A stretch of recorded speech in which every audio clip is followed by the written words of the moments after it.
வணக்கம் அன்பர்களே. அஸ்ட்ரோசிரி சேனல் வாயிலாக நான் உங்கள் அஸ்ட்ராலஜர் டாக்டர் சதீஷ். மீனராசி அன்பர்களே, சனி பகவானின் வக்ர காலம் இந்த 138 நாட்கள் என்ன பலனை தரும் அப்படின்னு பார்க்கும் பொழுது, அதுவும் குறிப்பாக 13/7/2025 3/10/2025 வரை சனி பகவானுடைய சொந்த நட்சத்திரமான உத்திரட்டாதி நட்சத்திரத்துல தான் பிரயாணம் பண்றார். அதாவது இந்த 83 நாட்கள். அதன் பிறகு பார்த்தீங்கன்னா 4/10/2025 27/11/2025 வரை இந்த 55 நாட்கள் குருவினுடைய நட்சத்திரமான பூரட்டாதி நட்சத்திரத்துல பயணம் பண்ணி தன்னுடைய பலனை அந்த சனி பகவான் வக்ரமாகி கொடுக்க போகிறார். இந்த சனி பகவான் மீன ராசி அன்பர்களுக்கு யாரு அப்படின்னா, லாபத்தை தரக்கூடியவனும் அவனே, விரயத்தை தரக்கூடியவனும் அதே சனி பகவான் தான். அந்த சனி பகவான் இப்ப எங்க இருக்கார்? உங்க ராசி லக்னத்திலேயே உட்கார்ந்து இருக்கார். இப்ப வக்ரமாகிறார். அப்ப ராசியில சனி பகவான் உட்காரும் போது உங்களுக்கு 7.5 சனியில ஜென்ம சனியாக இருக்கிறது அப்படின்னு அர்த்தம். அப்ப 7.5 சனி ஜென்ம சனி என்ன செய்யும்? மனம், அதாவது சந்திரன் மேல உட்காரும் போது சந்திரன் என்கின்ற மனதை அழுத்துகிறது, மனதை நசுக்குகிறது, மனதை செயல்பட விடாமல் தடுக்கிறது, மனதில் குழப்பத்தை தருகிறது, மன சங்கடங்களை தருகிறது. ஏதாவது ஒரு விஷயத்தில் நினைத்து கொண்டு அதில் ஒரு புள்ளி போட்டு கோலம் போட்டுக்கொண்டு சிந்தித்து கொண்டே செயல்படாமல் தடுக்கின்றது. அப்போ நிறைய நேரம் வேலை செய்கிறேன், உளைச்சல் இருக்கு, அலைச்சல் இருக்கு, திரிச்சல் இருக்கு, இப்படின்னு நம்ம எதையாவது சொல்லிட்டே போகலாம். ஆனா இப்ப வக்ரம் அடைகிறது, அந்த சனி பகவான் வக்ரம் அடைகிறது. வக்ரம் அப்படின்னா என்ன? தன்னுடைய இயல்புக்கு மாறிய தன்மை. இப்ப கஷ்டங்களை கொடுத்து கொண்டிருக்கிறது அப்படின்னா கஷ்டங்கள் இல்லாமல் ஆக்க போகிறதுன்னு அர்த்தம். இப்ப மனதில் குழப்பத்தோடு இருக்கின்றவர்கள் இப்ப மனதிலிருந்து தெளிவு பெறப்போகிறீர்கள் அப்படின்னு அர்த்தம். அப்போ லக்னத்தில் இருக்கு. அப்போ உங்களுடைய தனித்திறமையை செயல்படுத்த முடியாமல் அமுக்கிக் கொண்டிருந்த விஷயங்கள் இப்ப தனித்திறமையுடன் செயல்படக்கூடிய ஒரு காலகட்டமாக இந்த வக்ர காலம் மீனராசி என்பவர்களுக்கு நிச்சயமாக ஏற்படுத்தும். டிசிஷன் மேக்கிங்ல குளறுபடியாக இருந்தவர்கள் இப்போ ஒரு டிசிஷன் மேக்கிங் இப்படித்தான் அப்படிங்கிறது தெளிவாக எடுப்பீங்க. சனிங்கிறது யாரு? மந்தன், மெதுவாக செல்லக்கூடிய ஒரு கிரகம், ஸ்லோனஸ் கிரகம் அப்படின்னு சொல்லுவேன். மந்தம், டல், சோம்பேறித்தனம். ஸோ இந்த மாதிரியாக இருக்கக்கூடியவர்கள் அப்போ வேலையை என்னன்னா இன்னைக்கு விட்டு நாளைக்கு பண்ணிக்கலாம், தள்ளி போடக்கூடிய குண இயல்புங்கிறது இயல்பாக இருக்கும். இப்போ என்ன ஸ்பீட் எடுக்கும்? இப்போ ஒரு 3 மாதங்களாக தள்ளி போட்டு கொண்டிருந்த விஷயங்கள் இப்போ அதை எடுத்து செயல்படுத்தி சீக்கிரமா வேகமா விரைவாக செயல்படுத்தி வெற்றி காணக்கூடிய ஒரு காலகட்டமாக இந்த மீனராசி என்பவர்களுக்கு அமையும். சுறுசுறுப்பாக இருக்க போறீங்க, ஓட போறீங்க. படுத்துட்டு இருந்த நீங்கள் இப்போ ஓட போறீங்கன்னு அர்த்தம். ஹெல்த்ல பிரச்சனையாக சந்தித்து கொண்டிருந்தவர்கள், உடல்நலத்தில் தொந்தரவாக பிரச்சனையோடு இருக்கின்றவர்களுக்கெல்லாம் இப்ப தீர்வு கிடைக்கும்.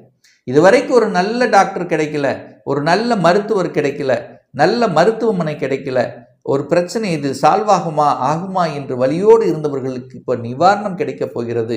நல்ல டாக்டர் கிடைக்க போகிறார்கள். மனதில் தன்னம்பிக்கை கிடைக்கும். இப்ப தன்னம்பிக்கையோடு இல்லாதவர்களுக்கு தன்னம்பிக்கை கொடுக்கக்கூடிய அமைப்பு இந்த காலகட்டம் இருக்கிறது. சொல்ல போனால் வீறு கொண்டு செயல்படக்கூடிய ஒரு காலகட்டமாக இந்த மீனத்துக்கு நிச்சயமாக அமையும்.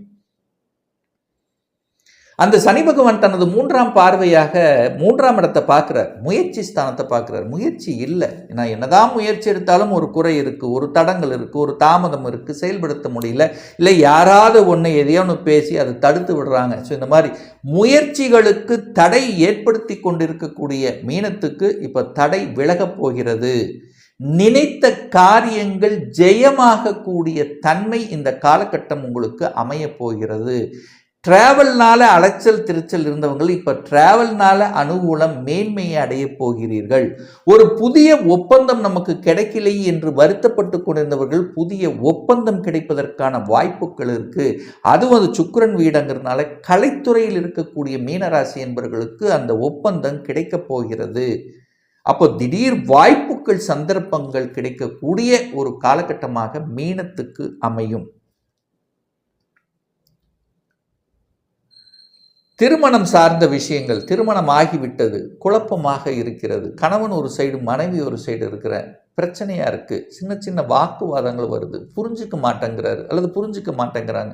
ஸோ புரிந்து கொள்ளாதவர்கள் புரிந்து கொள்ளக்கூடிய அமைப்பு, தன்னுடைய மனைவி தான், தன்னுடைய கணவன் தான், தன்னுடைய குடும்பம் தான் என்கின்ற ஒரு பொதுநலம், இதுவரைக்கும் ஒரு சுயநலத்தோடு இருக்கக்கூடிய இந்த மீன அன்பர்கள் இப்போ பொதுநலத்தோடு செய்யக்கூடிய தன்மைங்கிறது இயல்பாகவே இந்த காலகட்டம் அமையும். அதாவது கொஞ்சம் விட்டு கொடுத்தல், இந்த போட்டி பொறாமை, இந்த நயவஞ்சகம், ஸோ இந்த மாதிரியான விஷயத்திலிருந்து விடுதலை பெறக்கூடிய, அந்த எண்ணத்திலிருந்து விலக்கு பெறக்கூடிய ஒரு காலகட்டமாக நிச்சயமாக அமையும். கூட்டாளிகள், கூட்டு தொழிலில் இருந்து வந்த பிரச்சனைகள் தீர்ப்பதற்குண்டான ஒரு காலகட்டமாக இந்த வக்ர காலகட்டம் நிச்சயமாக அமையும். கணவன் அல்லது மனைவி, இந்த கணவன் மனைவி சார்ந்த விஷயங்கள், உறவுகள் சார்ந்த விஷயத்தில் தீர்ப்பதற்குண்டான ஒரு காலகட்டம் இந்த வக்ர காலகட்டம் இந்த மீனராசி அன்பர்களுக்கு. இந்த சனி பகவான் பார்த்தீங்கன்னா நிறைய பேர்த்துக்கு லக்னத்தில் வந்து உட்கார்ந்துட்டு சில சங்கடங்களையும் சில தன்மைகளையும் குறைத்து கொண்டிருக்கக்கூடிய அமைப்பு இருக்கிறதுனால இந்த நிறைய மீனராசி என்பவர்கள் இந்த குழந்தை பாக்கியத்துக்காக ஒரு போராட்டம்ங்கிறது நிச்சயமாக இருக்கும்.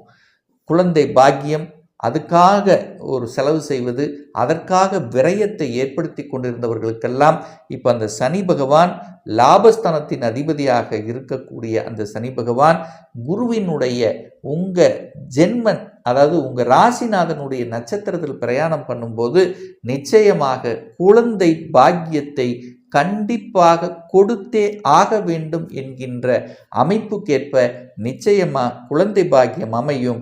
அதனால் மகிழ்ச்சியும் குடும்பத்தில் ஒன்றிணைக்கூடிய சந்தர்ப்ப சூழ்நிலைகளை நிச்சயமாக உருவாக்கும். அந்த சனி பகவான் 10ஆம் இடத்தை பார்த்து தொழிலை கெடுத்தார். தொழிலில் ஒரு திருப்தி இல்லாத தன்மை, ஒரு விரக்தியோடு, தொழிலில் வேலையில் ஒரு சாட்டிஸ்ஃபேக்ஷன் இல்லாத தன்மையை நிறைய மீனராசி என்பவர்களுக்கு ஏற்படுத்திட்டு இருக்கு. அதை நான் உணர்வுபூர்வமாக பார்த்துட்ருக்கேன். ஸோ அவர்களுக்கெல்லாம் ஒரு மாற்றத்தை கொடுக்கக்கூடிய ஒரு காலகட்டம் இந்த வக்ர காலகட்டம் அப்படின்னு சொல்லுவேன். இந்த வக்ர காலம் என்ன பண்ணும், தொழிலில் யாருக்கெல்லாம் பிரச்சனை கொடுத்து கொண்டிருக்கிறதோ அவர்களுக்கு அது சரி செய்யக்கூடிய தன்மை. இல்லை நான் நல்லதாக இருக்கிறேன், எனக்கு எந்த பிரச்சனை இல்லை என்று இருக்கக்கூடிய மீனராசி என்பவர்கள் அலர்ட்டாக இருக்க வேண்டும். ஏதாவது ஒரு தொந்தரவு வருவதற்கான வாய்ப்புகள் இருக்குது, அப்போ கொஞ்சம் ஜாக்கிரதையாக இருக்கணும் அப்படிங்கிறது தான் இந்த இடத்துல நான் பதிவிடுறேன். அப்போது வக்ரம் என்பது இயல்புக்கு மாறிய தன்மை. இது வரைக்கும் நமக்கு வேலையிலே செட்டில் ஆகலை, வேலையே அமையலை என்று இருக்கக்கூடிய இந்த மீனராசி என்பவர்களுக்கு இந்த வக்ர காலத்தில் வேலை நிச்சயமாக 100% அமைத்தே தீரும். ஆனால் என்ன, வேலையில் சாட்டிஸ்ஃபேக்ஷன் இருக்காது. மாசமான சம்பளம் வருதா, ரைட் அப்படின்னு இருக்கணும், அப்போ தான் மீனத்துக்கு ரைட்டு. வளைவு நெளிவு சுழிவாக இடத்துக்கு தகுந்த மாதிரி செயல்படணும். ஏன்னா மனம் சரியில்லை, சஞ்சலப்படுத்தக்கூடிய அமைப்பு, திருப்தி இல்லாத தன்மை இருக்கிறதுனால இதை மைண்டில் வச்சுக்கிட்டு நீங்கள் செயல்பட வேண்டும் இந்த மீனராசி அன்பர்கள். இந்த மீனராசி என்பவர்கள் நிறைய பேர் பார்த்தீங்கன்னா வெளிநாட்டுக்கு போக முடியல. அப்படி வெளிநாட்டுக்கு போயிருந்தாலும் அங்கே கொஞ்சம் கஷ்டப்பட்டு இருக்க, எனக்கு சரியான ஒரு நல்ல வேலைன்னு போய் அங்கே அந்த வேலை பிடிக்கல, ஆனால் கொஞ்சம் கஷ்டமாக இருக்குது. ஸோ இந்த மாதிரி இருக்கின்றவர்களுக்கெல்லாம் ஒரு மாற்றத்தை கொடுக்கக்கூடிய அமைப்பு, வெளிநாட்டுக்கு செல்லக்கூடிய யோகங்கள் இந்த மீனராசி என்பவர்கள் இந்த வக்ர காலத்தில் யாரெல்லாம் நான் வெளிநாட்டில் போய் வேலை பார்க்கணும் அல்லது வெளிநாட்டில் இருக்கணும், செட்டில் ஆகணும் அல்லது வெளிநாட்டு வாணிபங்களை மேற்கொள்ளணும், அந்த வெளிநாட்டு தொடர்புகளை ஏற்படுத்தி கொள்ளணும். ஸோ இதெல்லாம் உகந்த காலகட்டமாக இந்த வக்ர காலகட்டம் நிச்சயமாக இந்த மீனராசி என்பவர்களுக்கு அமையும். ஸோ இப்போ என்ன நடக்கும்னா, ஒரு லக்கு உங்களுக்கு கொடுக்க போகுது, ஒரு நல்ல டைம் ஸ்டார்ட் ஆக போகுது. அழுத்தம் ப்ரெஷரோடு இருக்கக்கூடிய மீனத்துக்கு ஒரு லக்கு டைம், ஒரு நல்ல என்ன சொல்றது, ஒரு அதிர்ஷ்டம் கொடுக்கக்கூடிய ஒரு டைம் ஸ்டார்ட் ஆகுது. அதை சரியான முறையில் பயன்படுத்தி கொள்வது மீனராசி என்பவர்களுக்கு நல்லது அப்படிங்கிறத இந்த இடத்துல பதிவிடுகிறேன்.